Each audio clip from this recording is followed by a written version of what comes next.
just heading out, and because we stayed at the Castle Hotel last night, we are parked in the hotel car park, so we're going back out through the resort hotel.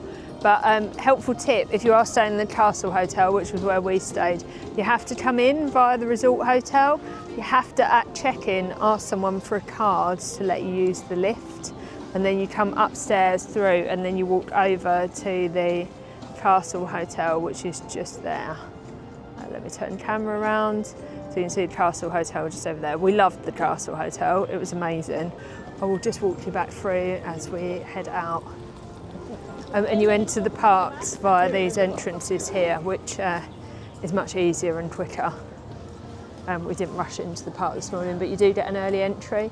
So I think you get a 9:30 entry from these two hotels, which is cool. As I say, we didn't rush. We're obviously here quite a lot. So this is the Skyline Bar, which is for everyone. I don't think it's working. And then there's a little play area, and there was a show on here last night, so families could just sit and have a drink. We didn't, but families could sit and have a drink and watch the entertainment that was right here. And this is a little play bit. This screen that Freddie's going up to when we arrived yesterday was working. It had glitched last night, but you put your hand on it, it told you what minifigure you were, which he absolutely loved. And then, like all these places, you've got the Brick Pits, you've got the Bricks Family Restaurant there, which is where we ate last night. I did take a little bit of footage, it didn't fall down dinner, but that's a buffet restaurant. I think it's £24.99 each for me and Gary, and £24.99, about £20 I think for Fred, and then you buy your drinks on top. We have had the cups today. So Fred, we bought a cup, they're £16. We will keep the cup because I think you can recharge them. But then you do just use the refill machines around the park. We've all been drinking from it, but so it's probably worked out okay for us today. Yeah.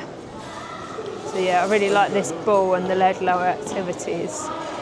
So when you come back in here, you do need a green pass, and this lets you use these lifts over here. You go up to the ground floor, and then you can go out through the main LEGOLAND Resort entrance, and I'll show you that in a second.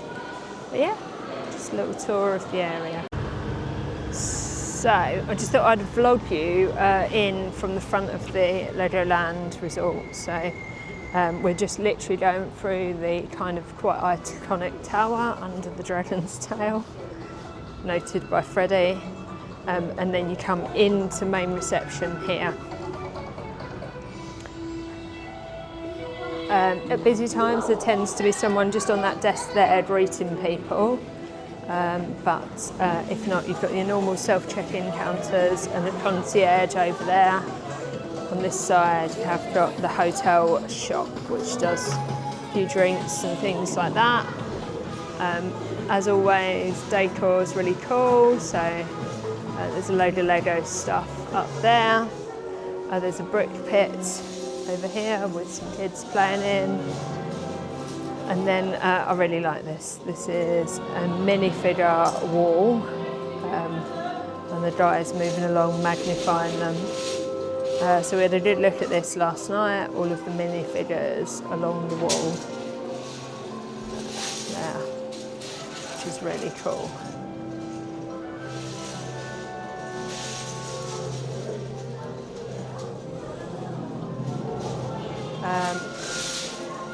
Over to the right, so if you walk right across, here are the lifts. So I said earlier, if you grab a key from reception, we stayed in the Castle Hotel last night, so you just tap the key card. They gave us a green key card, we could go up on the floor and walk through to the Castle Hotel. A lot of the entertainment is in the main resort hotel though, so worth noting.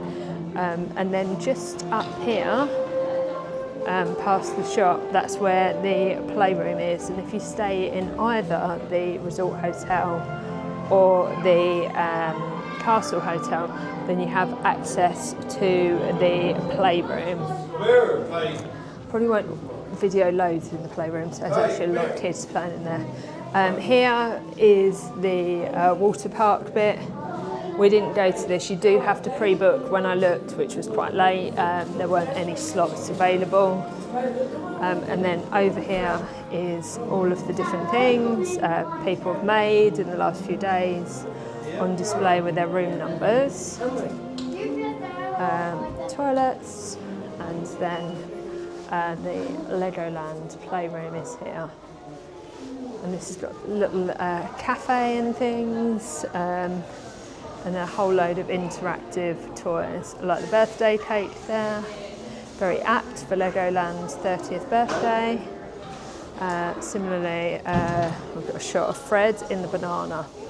But yeah, this is a great big creative space. On the left is a sensory space for people that just need a bit of time out. I can imagine it does get very loud in here.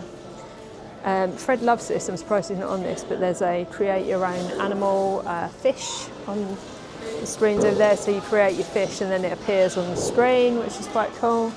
There is a little cafe that sells Costa over there, so you can just let your kids roam in here.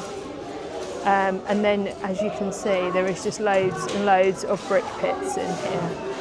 All different creative spaces, obviously some pre-made stuff there, the deck and the shard, and then just lots of things that people have worked on throughout the day. So it's amazing. You've got Big Ben over there,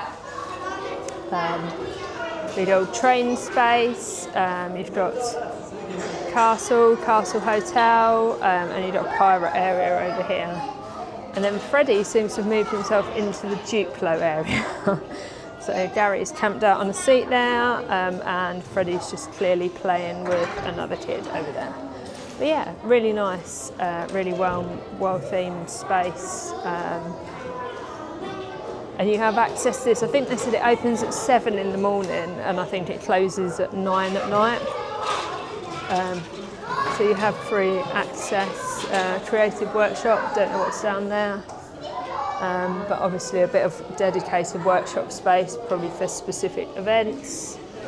But yeah, it's open long time. You can obviously just sit here and have a cup of tea and let your kids play. So yeah, just thought I'd point this out, but really good space. Really good fun. We haven't spent as much time in here. I didn't discover it till last night. So we haven't probably spent as much time in here as I would have done had I found it a bit earlier. But yeah,